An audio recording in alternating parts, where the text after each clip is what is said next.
At first, sound on earth was only of stone, water, lightning, and wind. An invitation. Listen and hear this primal earth today. Wherever life's voices are hushed or absent, we hear sounds largely unchanged since Earth cooled from its fiery start more than 4 billion years ago. Pressing against mountain peaks, wind yields a low and urgent roar, sometimes twisting into itself with a whip crack as it eddies. In deserts and ice fields, air hisses over sand and snow. On the ocean shore, waves slam and suck at pebbles, grit, and unyielding cliffs. Rain rattles and drums against rock and soil and seethes into water. Rivers gurgle in their beds. Thunderstorms boom, and the surface of the earth echoes its reply. Sporadic tremors and eruptions of the underworld punctuate these voices of air and water, sounding with geologic growls and bellows. These sounds are powered by the sun, gravity, and the heat of the earth. Sun-warmed air stirs the wind. Waves rise as gales strafe the water.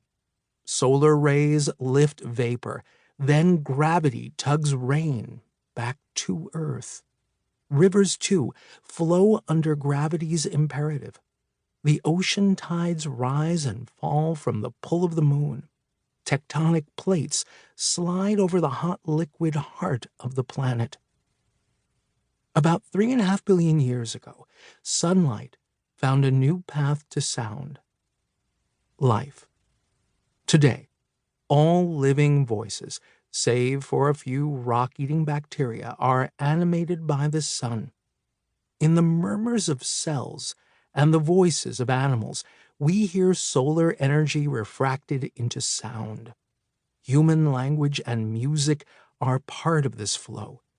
We are acoustic conduits for plant-snared light as it escapes to air. Even the growl of machines is animated by the burn of long-buried sunlight.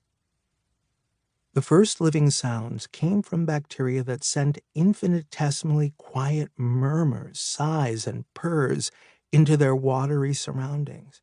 Bacterial sounds are now discernible to us only with the most sensitive modern equipment. A microphone in a quiet laboratory can pick up sounds from colonies of Bacillus subtilis, a species of bacteria commonly found in soils and mammalian guts. Amplified, these vibrations sound like the hiss of steam escaping from a tight valve.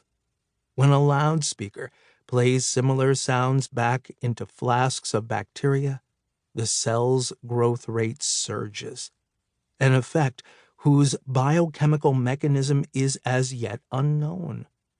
We can also hear bacteria by balancing them on the tip of a microscopic arm. This bacteria-coated strut is so small that every shudder from their cell surfaces makes it quiver. A laser beam directed at the arm records and measures these motions. This procedure reveals that bacteria are in constant shimmering motion, producing tremulous sound waves.